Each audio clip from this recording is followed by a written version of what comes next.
So friends, according to the clock on my screen, it is 10 o'clock. So let's see if we can go ahead and begin. I'm just going to welcome everybody. John Odom, General Presbyter, Mid-Kentucky Presbytery. Glad that you and your congregations are wanting to learn more about digital worship, something that may have been brand new to us 3 months ago, but now is getting to be somewhat familiar and is probably something that we're looking to continue for quite some time. So we at the Presbytery wanted to provide you with help and assistance, both with increasing your knowledge base and skill capacity, but also financially to help you buy appropriate software, hardware to help you get to where you need to go with digital worship. That's sort of the genesis of this. So, and I was glad that the Finance Committee and others in the Presbytery said this sounds like a great way of using our resources. And so we have contracted with Worship Times and also with Video Solutions to be consultants with us on this project and to help lead us through 4 webinars. Then you'll have a chance to meet one-on-one or in person with Video Solutions, Mike Little, who can talk to you more specifically about the needs of your church.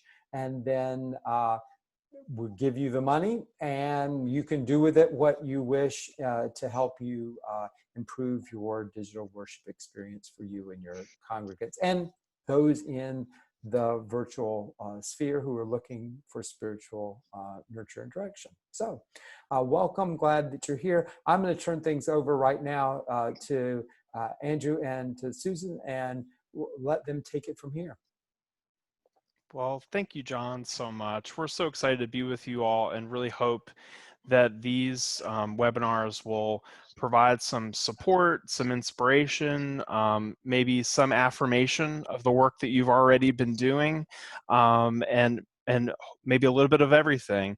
I'm going to start by introducing my colleague, Susan Gyra, and let her go ahead and introduce herself, and then I'm going to start off our first portion of the session. Great. Thank you, Andrew. Hi, everyone. I'm Susan Gyra. Just a work for Worship Times and have for a little over 5 years.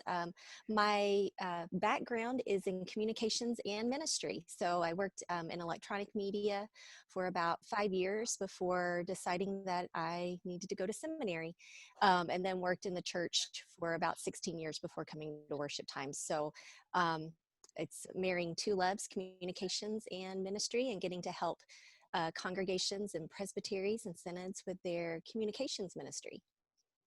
And Andrew? All right. Well, and I'm Andrew Yeager Buckley, and I am also been on staff with Worship Times now since January 1st.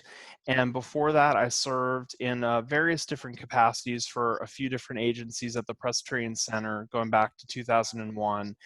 I think the headline for my the offerings and unique experience I have to offer is my role as a member and an elder at Central Presbyterian in helping kind of work with our pastors from the very beginning of this.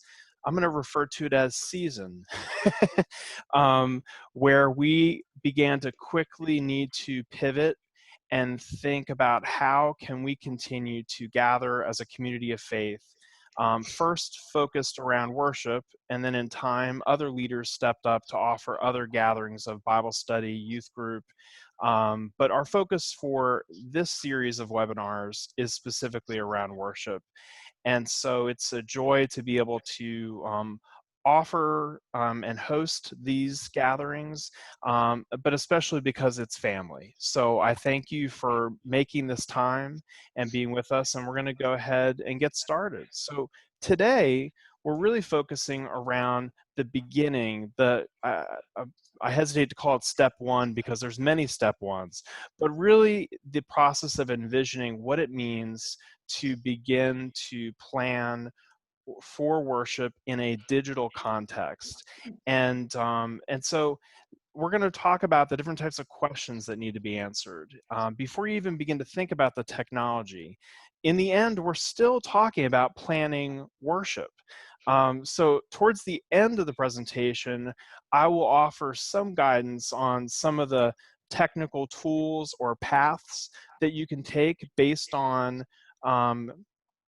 some conversations that really need to happen first that will then inform which path you might take when it comes to the different streaming solutions that are available. Um, and so our goal is to provide some of these recommended steps that will then help you assess the best choices for moving forward as a congregation. We're going to include some time throughout the presentation to hear some of your own experiences and hear what you've learned. So let's go ahead and get started. So as soon as the shelter-in-place orders began in March, churches, as you know well, we all began to scramble to figure out what it would look like for this time. How can we continue to engage in community, support one another, and specifically, how can we continue to gather to worship? And so a number of churches, some in this presbytery and other parts of the country, already were taking advantage of some streaming services by broadcasting their services live, or maybe just posting a recording of those services later. But the majority of us did not. And this presented quite a few challenges. It's not that the capacity wasn't there to know how to do it, but we weren't already doing it. So the mechanisms were not in place. The most obvious hurdle concerned all the technology that's involved in making this happen, knowing what platform to use, what AV equipment to purchase, and the list goes on and on. But the more difficult task involved was figuring out, how do we create a worshipful experience while everyone remains separate and in isolation at home? What could that even look like? And so as we moved into this 100% kind of virtual digital ministry, the role of our pastors and leadership and other church professionals also changed. While their general role was still and is still to engage the church community, provide pastoral care, teaching, and preaching, the way that could be done completely shifted in a matter of days. And there was no time to prepare or transition into this new reality. It was happening. And we all needed to just kind of go with the flow. And so church leadership had to quickly become highly tech savvy, managing video conferencing platforms and equipment that you may never have used before. Some of these tools you may have never even heard of before. And with these new tools came a whole new vocabulary that had to be learned. I apologize if I'm making you begin to sweat right now. If I feel like some of what I've just said could be a trigger. Yes, like just the memories of those moments where these conversations had to happen. And it wasn't about whether we do this. It was, we're doing this, and how can we do this? So, creating community online is nothing new. And a good portion of the church has used some of these tools alongside our traditional in-person community and relationships for a number of years. But all of a sudden, we were talking about making these tools that were being used along the edges as the primary, and no longer something that was just supplementing our in-person ministry. And that's just still, my mind is kind of blown that we are here right now. But with the increased use of tools like Zoom, Facebook Live, all types of gatherings can occur and have continued to occur in some new ways. We have Bible studies that are being offered on Facebook Live, and music performances being some pre-recorded, some live, worship services that not only engage people in that moment, but a recording of that gathering can now stay online for others to watch later. Folks that, because of work schedules and having to miss worship, all of a sudden they're now being able to kind of participate on a regular basis. And that wasn't possible for many of us before March. Another piece that I think is really interesting and has been kind of I feel a growing edge, is the geographic boundaries of who can participate are gone. We're seeing members that had moved away and maybe still haven't found a new church home, students that have graduated that have also moved away, reconnecting with us on Sundays. A number of our church's family members that might only visit with us around holidays are now worshiping with us on a somewhat regular basis. And I'll say that, you know, some of what I'm referencing is from my own experience at Central, but I don't think our experience is that unique. I think that we're all seeing these different types of new ways that our churches are being able to connect with a much broader community. So now we're entering another new season. These restrictions and being advised to us by medical professionals are beginning to lift slightly. And we're kind of being faced once again with how to offer worship in meaningful and safe ways, but still paying attention to those in our communities that are most vulnerable that will need to continue to shelter in place much longer. And so what does it look like to be able to offer an in-person worship, but also find ways to offer online community and fellowship for those that can't? And so that's a new dynamic again. You know, our goal and our prayer is that we stay as healthy as possible, minimize risks when we can, but continue to find ways to engage with each other as a community of faith in meaningful ways. And this means learning how to continue using these digital platforms to extend that reach, that connection, while offering the in-person, but potentially also offering these kind of virtual supplements or connections to the in-person experience. Obviously, the digital experience cannot completely replicate the in-person gathering, but they do have the opportunity to keep us engaged, keep those that can't return back engaged and connected during what is and will continue to be an isolating time. I think we are learning to use some of our communication tools in ways that, because now they're the primary, we're being more thoughtful. So like even something as simple as e-blasts, how do we, maybe it's not just announcements, it's also looking at ways to, you know, I could go on and on this topic, but just the way that folks are forming how they send out e-communications, I've seen a change in my own pastors, in other newsletters that I follow. They are taking the announcements priority and kind of, it's there still, but they're more personal, because it's almost like the, you know, it's kind of going back to the personal feeling of letter writing. Because now that's one of the primary ways that we can connect. And so folks are taking a second look at even something as simple as an e-blast. Because for some people, reading that e-blast is such a moment of connection with their pastor, and that's really important. So anyhow, before we dive further into this conversation around worship planning, I want to highlight something that I think that's just really important to remember. There's a couple of things. No single tech tool or worship format is going to be the perfect fit for everyone. Really the most critical first step in starting the process of envisioning your digital worship plan is to really identify your congregation's values, needs, and strengths. And after that, you can begin to create an online experiences that leverages your congregation's unique gifts and helps you accomplish your priorities without having to compromise too much. Um, at Central Presbyterian, seeing familiar faces and hearing voices of fellow members before the service starts or after and different moments throughout was one of the priorities that was an absolute need that was identified early on.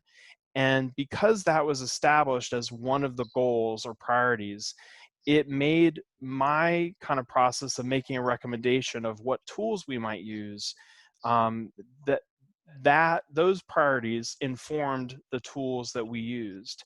And it's kind of, I feel like that's a really good, it's one of the examples I've offered a lot of folks when they have reached out to me saying, what do we do? What do we use? And I've always kind of pushed back and said, let's not talk about what do you want, what tools yet. What are you trying to accomplish? What's the goal for that time of gathering? and then let's figure out the tool that helps you accomplish the goal. For some, it might be offering a worship experience that's hosted in the space of the physical church. So that would mean whether you pre-record or you stream live, having worship leaders use that space as a backdrop is important. It's comforting, during this time being away, to see a space that's familiar provides comfort for some. So for most churches, envisioning digital worship means a lot of new things, new approaches to how you plan so that it's adapted for both in-person and at some point in-person and digital, new volunteer commitments, new equipment, software that has to be used. The list of new goes on and on. There's a lot that could be put in that category of what we've all kind of begun to take on in that category. And being fully open and kind of leaning into these opportunities of innovation are so important right now.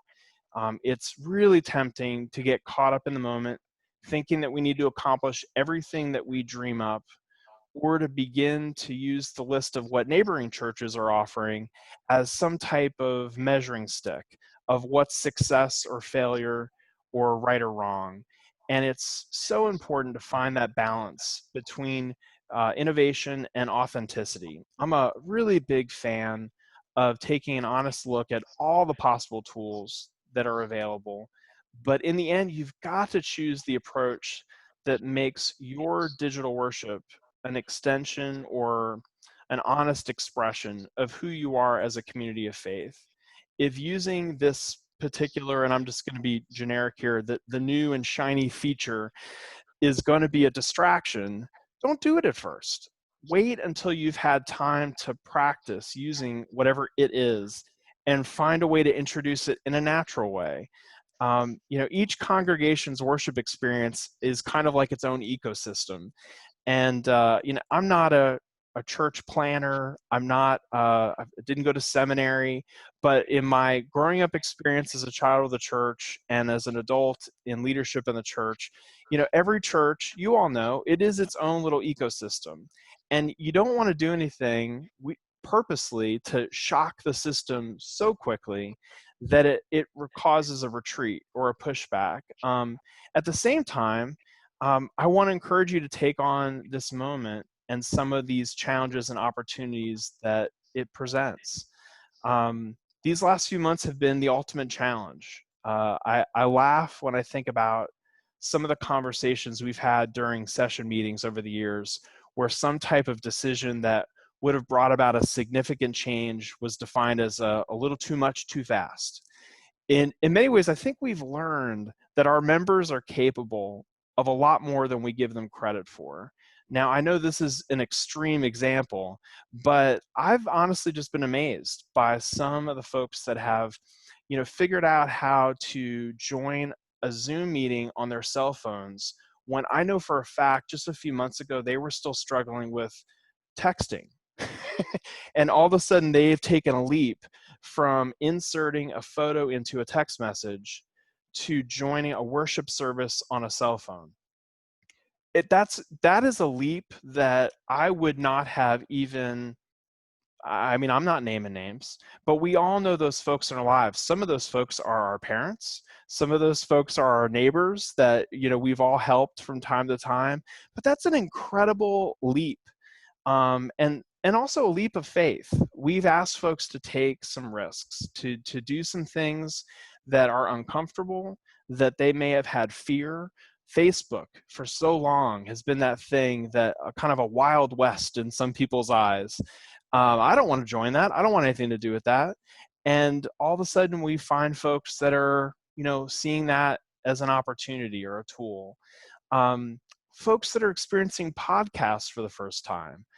That's not a new technology, but for those that were not already connecting with that type of a medium of storytelling, they really just didn't even know what the word meant. And now all of a sudden, it's funny to have conversations with folks where they're like, "Oh yeah, I heard the sermon on my phone." And I was like, "Oh, so you're subscribed to the podcast." They don't know that it's called a podcast, but they've figured out how to do it. And I just think that's an amazing kind of advancement. So anyhow, before I hand off to this next section to Susan, which we're going to really begin to just talk about the planning process and the conversations around worship, wanted to offer another reminder too. In some ways, placing the word digital or virtual before the word worship can sometimes just be a complete distraction. When all is said and done, we're talking about worship planning, worship being offered through a digital space. And I feel like I wouldn't be a good Presbyterian in this moment if I didn't offer a little quote from the Book of Order. And this popped into my head because I felt like when we get so obsessed and so scared about, is the tool going to break? And is this the right format? And is this, will this work for worship? In the end, let's stay focused on planning worship and then figure out how we can adapt to make it work for the tool. And so this is just a good old reminder from the first section of our directory of worship. Christian worship joyfully ascribes all praise and honor, glory and power to the triune God. In worship, the people of God acknowledge God present in the world and in their lives as they respond to God's claim and redemptive action in Jesus Christ. Believers are transformed and renewed in worship. The faithful offer themselves to God and are equipped for God's service in the world. And that can happen through these tools. It's not the same.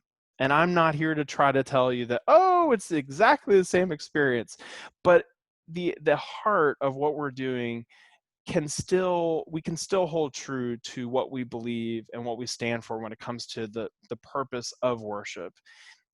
So I want to go ahead and hand off to Susan, who's going to lead us in some conversations around what the planning process can look like for this kind of virtual or digital context. Need to unmute myself. Thank you, Andrew. So we're going to talk about and have a conversation around planning. I'm going to attempt, and hold on, sorry. I have somehow turned on closed caption on my presentation. All right. Do you see my screen? Okay, great. All right, so we're going to talk, let's see. So let's start before March. How did you plan prior to COVID-19? Would anyone care to share or be willing to share a little bit about your planning process for worship prior to COVID-19? I can only see a small amount of people, so anyone? Okay, Dorothy, was that you? Were you? Oh, Jerry? Yes, Susan. I've been on the worship committee at our congregation, Crescent Hill, for many, many years. We have a worship committee that meets monthly. We generally plan a couple of months out in advance. There's not often very many tweaks. We have a fairly standard order of worship. The most variety we have in our worship is in the music program. We have a gifted music director. So we defer a lot of that to the pastor and to the music director. And then they use the worship committee as a sounding board for worship planning. So it's pretty, relatively mundane, although worship has always been the top priority of our congregation. So we take worship very seriously, but we've kind of established a groove where we delegate a lot of it to the pastor and the music director, and then worship committee works as a sounding board. Okay, well, thank you for sharing that. So Jerry, you kind of led right into the next one about things that are kind of special and unique to your worship service and planning. Even though you've gotten in this groove, you named that the music is a central part of worship in helping the congregation engage in worship. Would someone else like to share something that is special and unique about your worship service or planning process? Susan? I try to work with themes. For Lent, our theme was grief work. And so I would just look at the texts, pick out ones that have something to do with the theme, try to figure out what symbols I can use. I talked a little bit about how I got The Disabled God. I was very impressed with that book, and so I talked about what our disabilities are. I invited people to hold something that helped them with their disability. I held a little jar of medicine, invited other people to hold on to their canes, but this was virtual. Sorry, this was after. No, that's okay. Before. So just to try to get something beyond a talking head, something for them to do or to hold or to see. But hearing you say that, I'm making an assumption, and you can correct me, but that you probably had some of those things incorporated in worship prior to COVID. I have. I just started in January at this church that I'm at, so I was still figuring out things. And now I've been actually a virtual pastor longer than I've been a regular pastor. What a story. Oh, wow. Anyone else? And I can't see everybody. This is Sue Wilder. Okay, Sue. I actually attend church with Susan, and I've been on the worship committee for more years than I care to share. But we, much like Jerry, we have a worship committee, and we're meeting once a month and basically just talking about what we needed to do for, say, upcoming events or church holidays. What I like about what Susan has done or did in the 2 months and a half that she was able to be with us in person is we always used liturgists when we didn't have a seminary intern. And our service prior to Susan coming, it was pretty standard. We did the same thing every week. And the liturgist read the New Testament or the Old Testament, and then the pastor read the New Testament, or it could be reversed. But Susan actually involved the liturgist in an interactive mode. So it wasn't just me reading the words, it was Susan reading some of them or explaining something that I've said. Sometimes if it was a male liturgist, that person might take the role of Jesus or a disciple. So it really, she made us become more involved in the worship service. We weren't just sitting there and then standing up when there's music to sing. Thank you, Sue.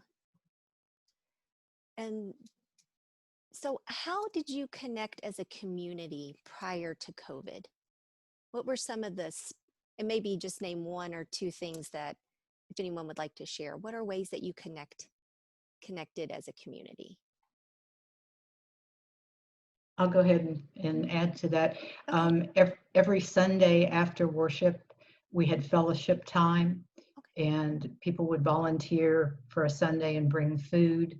And we usually had at least 30 people stay after worship and just gather together to talk.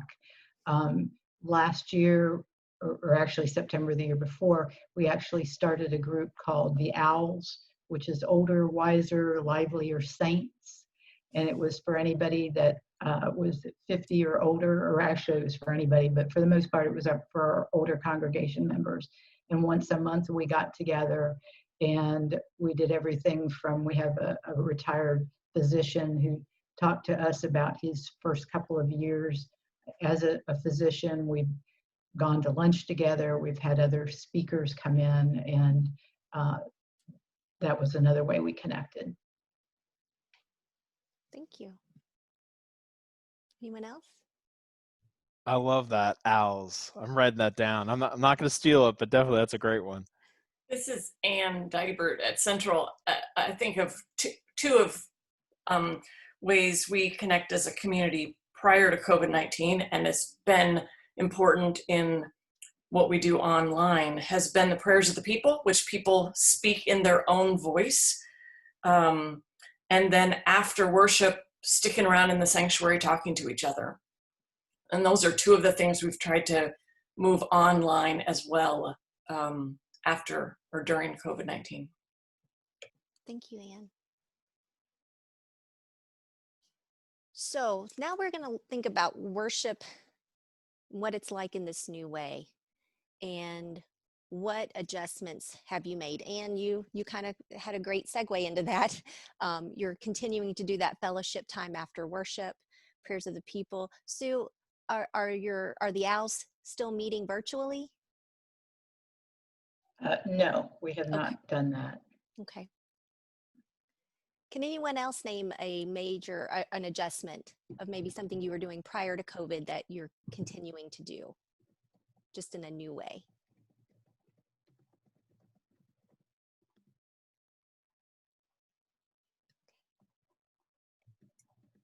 That's I okay. can Oh, go jump ahead. in again. We have moved, since we quit meeting in person in Lent, we moved at least one of our Lent small groups online with Zoom. And we're resuming, Sunday school has met online with Zoom. And we're starting up some small groups that will be online, but we're also, as we're now allowed a little more easily to meet in small groups in person outdoors. Okay. So as you're starting that transition back to meeting in somewhat in person. So, and again, Anne, I should have just brought you on our planning team. The ways that you've had to adjust or adapt. We've all had to adjust and adapt, but would anyone like to share an experience?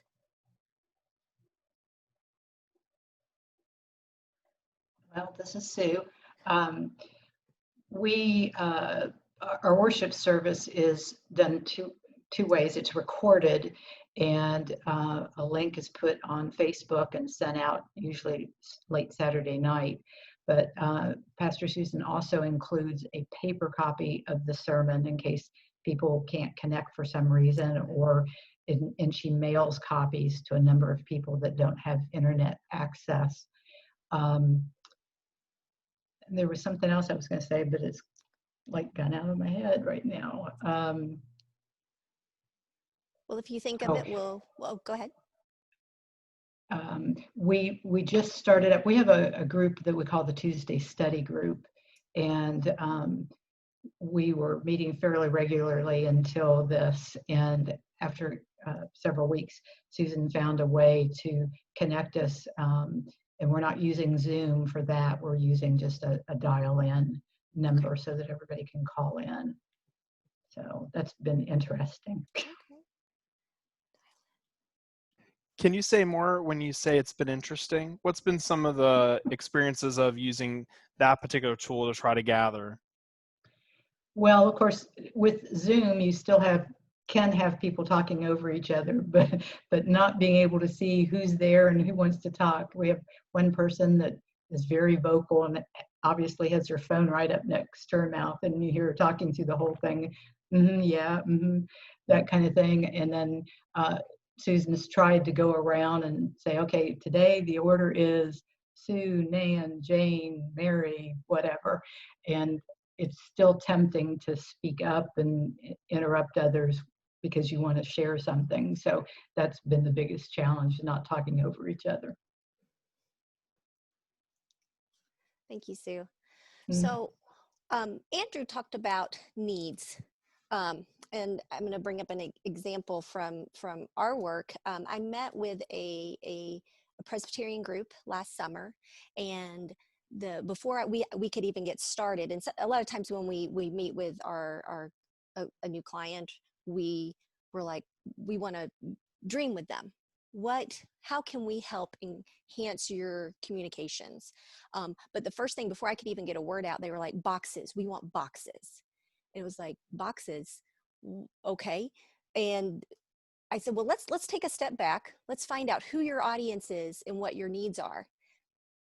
Found out we didn't go with boxes, but we started with what their needs were for their congregation, who their audience is, what they needed to communicate. And so once we know what we need and want, and also this is taking back from our pre-COVID-19, what was your planning process? What were the needs of your congregation then?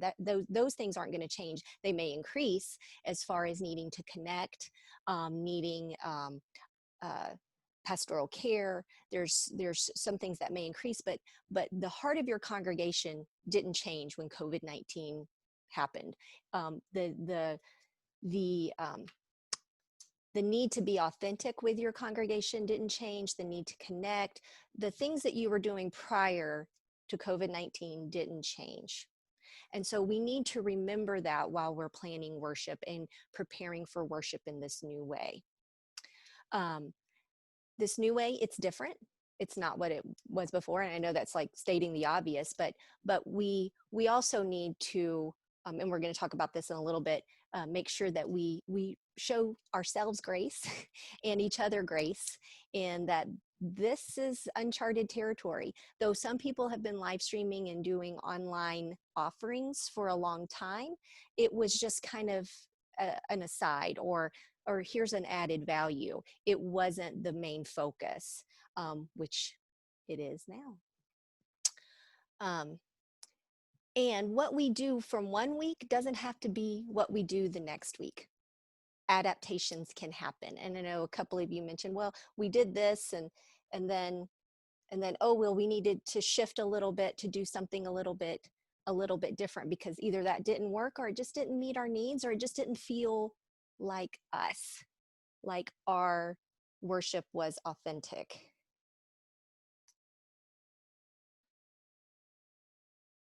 So I'm going to share a little bit about some examples of some positive and not so positive online or transitions from pre-COVID to now. I'm going to start with my own church. So because I was at the beginning a little bit a part of this process. So again, I think someone mentioned this, it was kind of an abrupt, oh my gosh, okay, we've got to change, and we've got to change now. And we got to notice that, all right, we're moving to online worship.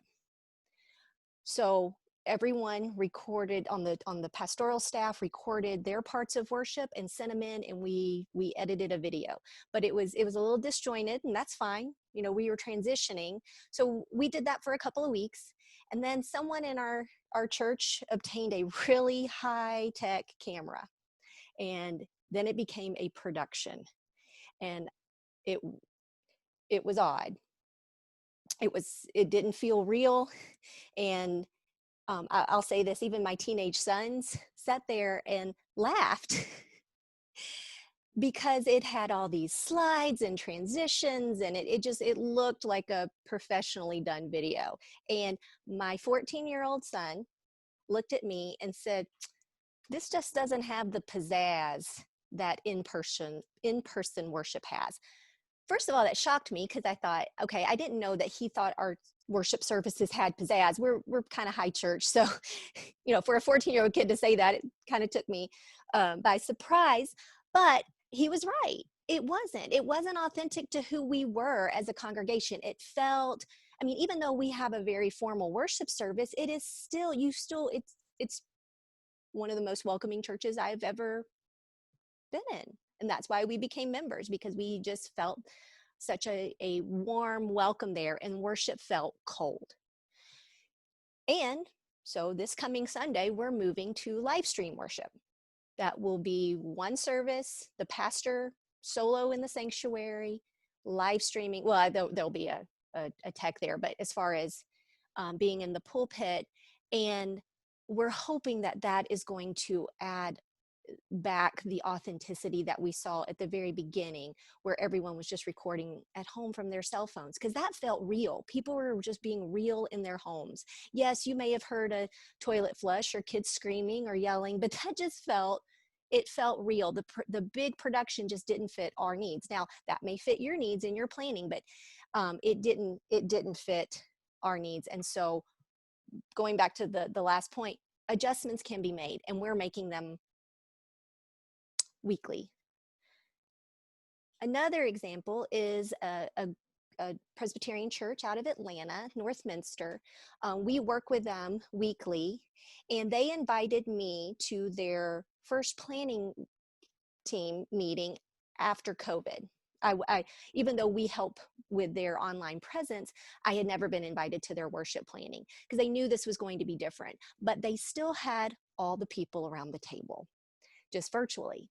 So they had the youth minister, the children's minister, they have 2 full-time pastoral staff, and then they had some other people that help on their worship committee. And they continued their traditional worship planning, but then there was, after, okay, this is going to be our scripture focus, this is our theme, here's what we're going to be discussing, here's music. Then they looked at the digital element. Okay, now how do we make this all happen online? And so it was an opportunity to dream and to kind of think outside the box, but they still use their traditional planning method in that process. Andrew, if you'll share a little bit about your experience with Central. Yeah, what came to mind for me was, so I've been part of our church's sound team, running the soundboard and microphones for a number of years now, and there wasn't really a need for me or others that serve in that capacity to really be in on many of the conversations about the planning of worship. And sometimes we get an email in advance letting us know if there's something really unique that's going to be needed.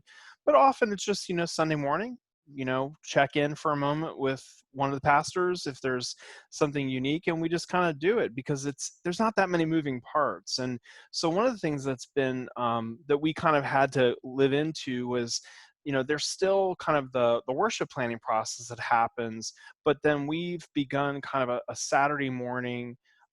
We've called it, a tech rehearsal, but really it's more than just walking through the technical elements, but really having that conversation of here's kind of what's envisioned for the worship service. And because of my unique knowledge of what the tools can do, having to offer some recommendations or feedback on maybe here's an adjustment we might need to make in order to make that happen. But it was all kind of new because usually that was an introduction of a new person into that planning process. And but I think we've found it to be really important, not just because of the technical kind of advice, but also just being able to have a more cohesive worship experience where if I'm fully kind of aware of kind of what's the intention of this element or the goal for transitioning from this moment to next, then I can make some, not just recommendations, but also just be better prepared, which is completely different than just adjusting microphones. They're really, there's a little preparation I do before a service when I was just doing microphones, of looking at the bulletin and kind of thinking through the different transitions. But this is about, 6 or 7 other moving parts, and just requires, so that extra check-in of before the service, being able to kind of really just talk through the service, and then what does that mean for this tool? And I think there's been some really helpful learnings that we've had in the midst of that process that, that may not have been thought of. Sometimes it was thought of. So one of our pastors will, bring to that meeting, here's something that we know is kind of out of the box. So how can we make that happen? Or they'll already have a plan. So that's another part of kind of an adjustment to the planning process, where normally the kind of techie people running the soundboard didn't really need to be in on some of those details. but now there's a few more moving parts, and so that requires a little bit more input or inclusion in that conversation before we get to Sunday.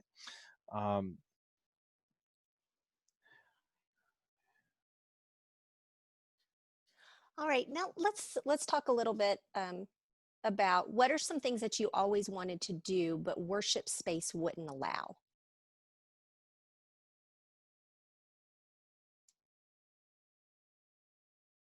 Anyone?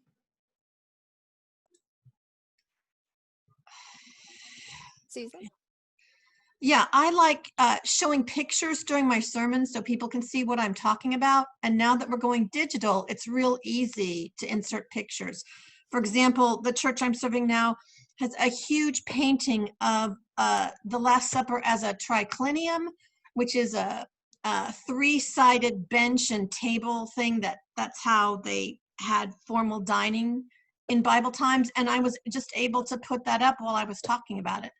So that was handy, and I've continued to be able to do that. The church doesn't have a projector, so the only way to show pictures during worship is to put them in the paper bulletin. Okay. That's a great example. Anyone else? Okay. One of the things we've done at Central is to invite people to talk during the service. Talk using the chat room. So sometimes our sermons will have a question, and we invite people to respond. That's wonderful. Anyone else?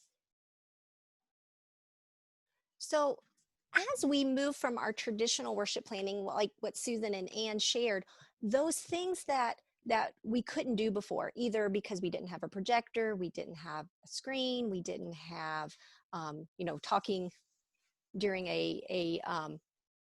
during the sermon would be distracting, but virtually it's very helpful, and it may help people understand, or and if someone's saying, oh, that's a great point, and adding another reference, oh, that may help someone's contextual understanding. Susan, having those visual examples are so important. Pictures tell a story and add to the story and our story.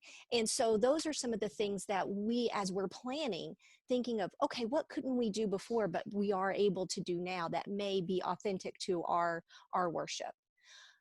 Next, I want to talk about avoiding silos when we're planning. Andrew talked about, usually the sound guys don't come, or the sound people don't come to the worship planning meeting. They're kind of they were maybe in their own silo. Maybe you think, oh, well, the pastoral staff needs to meet here, and then then the music people can meet, and then these people can meet, and then worship may feel disjointed where before they were meeting together. So avoiding the silos, working together as a cohesive team, and then not comparing each other, or, oh, did you see what that church did? I got a call from, actually it was our church's communications director yesterday. Oh, I love what the church down the road is doing. And it's like, okay, but we're not the church down the road. That's a completely different denomination. It's a completely different congregation. We're not them. That's not going to work here. And after a while, she's like, yeah, you're right. That's not going to work with us. I just thought it was really cool. So even though it was helpful for her to understand that and see that, she was looking at what other churches are doing, and she felt guilty that our church wasn't doing X or Z. And so we can't compare each other. Also, we don't all have the same tools and technical skills. But so comparing each other isn't helpful. It's just still being authentic and true to who we are.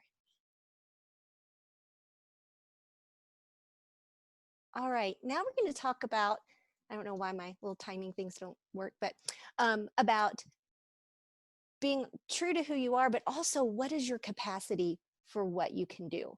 I know some people are like, oh, well, we don't know anyone that is tech savvy in Zoom or can integrate something with the website. But there may be someone in your congregation that is. So looking at what your capacity is for volunteers, what their skill set is. And also maybe it's time during the COVID-19 to to look at the time and talents of our membership. Is there someone that has these skill sets, or a group of people? Because having everything rely on one person or two people can be exhausting and overwhelming. But who are the people in the congregation that may have had a background in virtual meeting planning? I know as we transition to this time, and Andrew can attest to this, most of our staff work from home. We connect and interact on video conferencing all day, every day. So when we were transitioning to this, like one of our staff people, her Sunday school class was like, oh my gosh, this is so weird. What are we going to do? And she's like, well, you know, I do this as part of my job every day. I'm happy to help. She wasn't a part of that core team helping with their Sunday school planning or Christian education planning. And so now they brought her onto that team because she has these technical skills. She's also very intelligent, but so that she just lends to the planning all the way around. But it was something that had not occurred to them to invite her onto the team previously.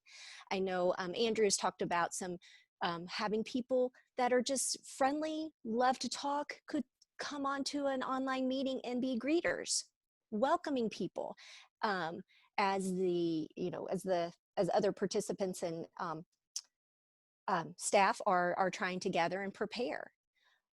So we also need to look at what can translate from pre-COVID to now with those people and their time and talents.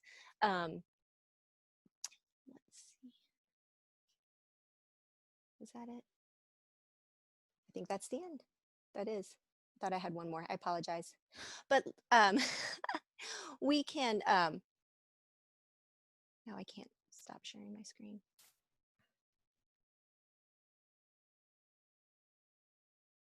Oh, well. Oh, there we go.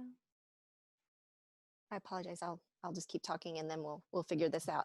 But we need to look at what can translate from pre-COVID to now in order, again, I know you're probably sick of hearing this word, to keep what we're doing true and authentic to our community of faith and how we share our story and God's story in the world.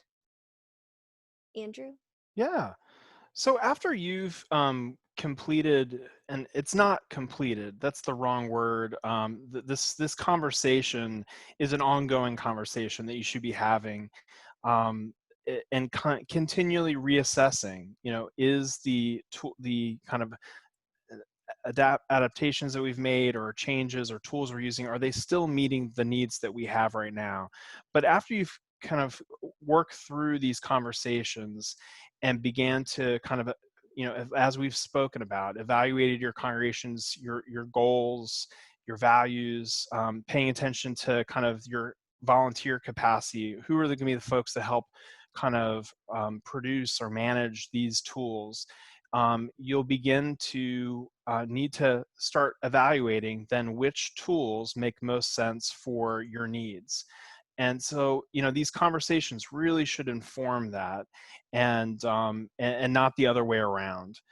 So I want to highlight first, we're going to close our time by highlighting just some of the conversations around streaming live versus pre-recorded, and then some of the platforms for streaming whatever content.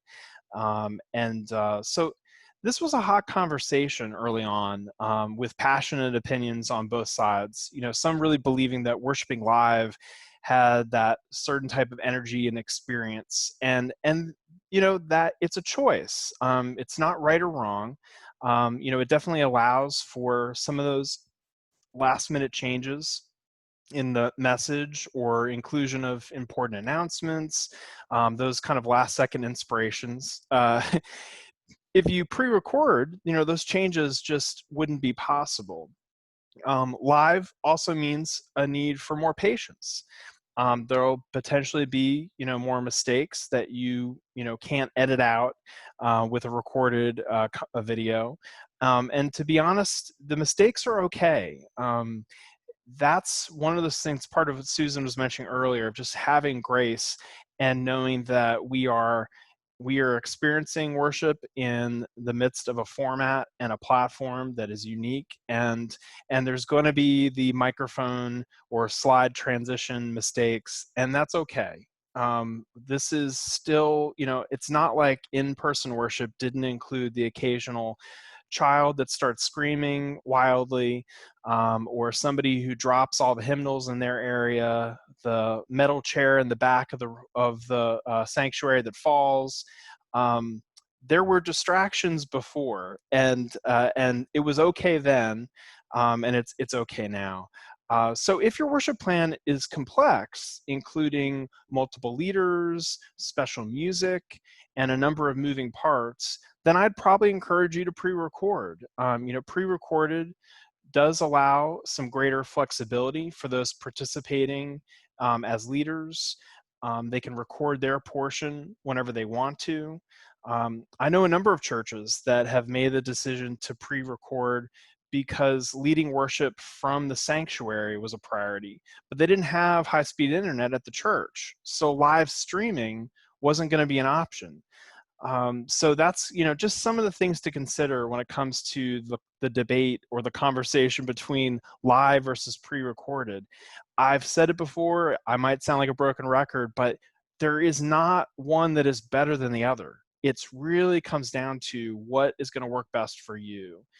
So now I would just make a quick reference to streaming platforms.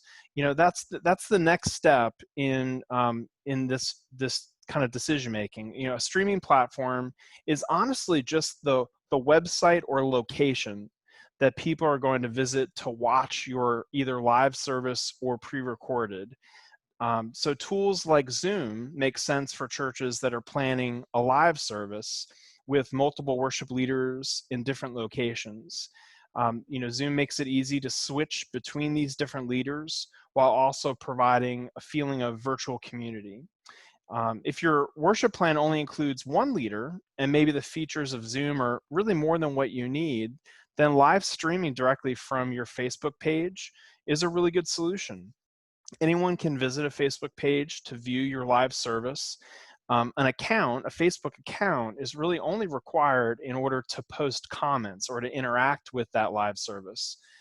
And for those pre-recording videos, both your Facebook page or a YouTube account are both a good choice. You can upload in advance and then schedule that particular service or that video to premiere at a set time.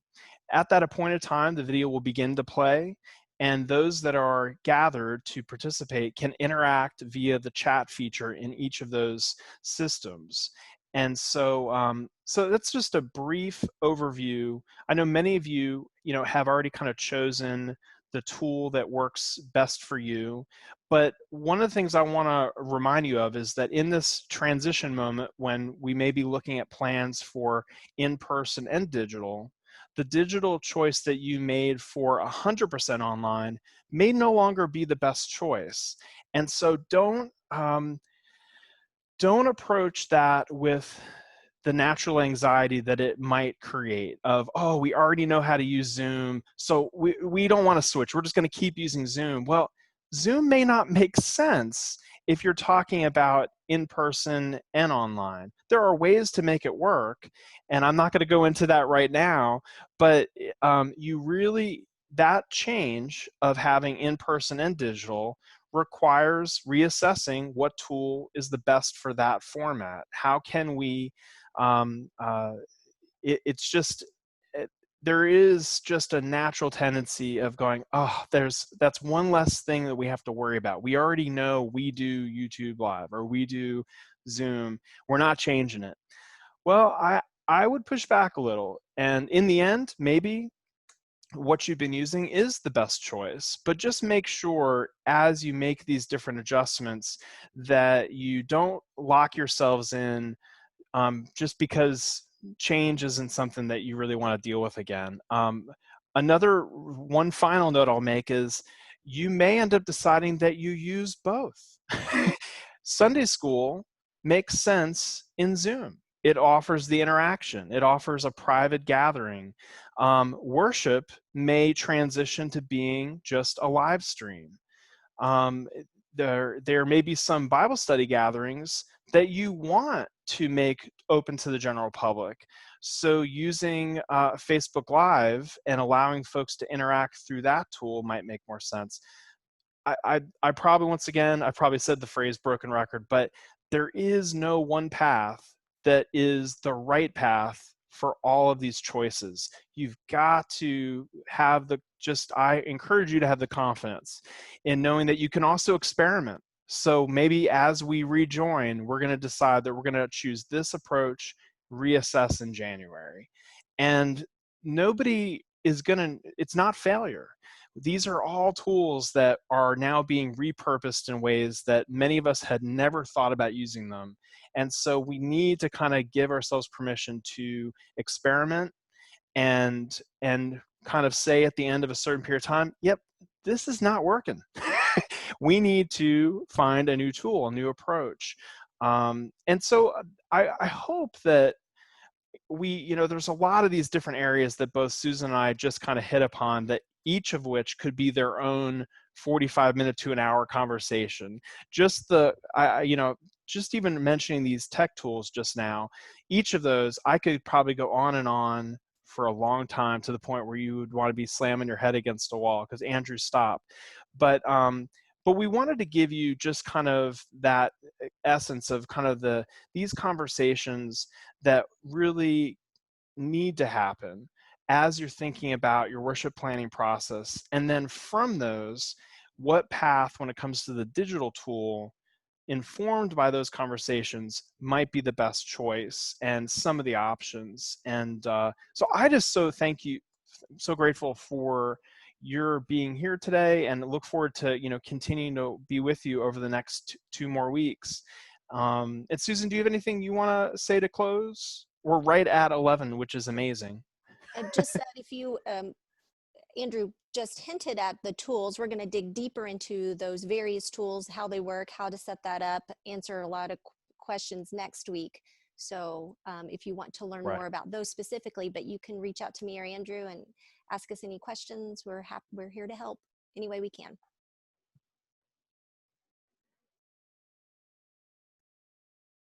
Oh, thank you, Mr. Jerry. The silent clap.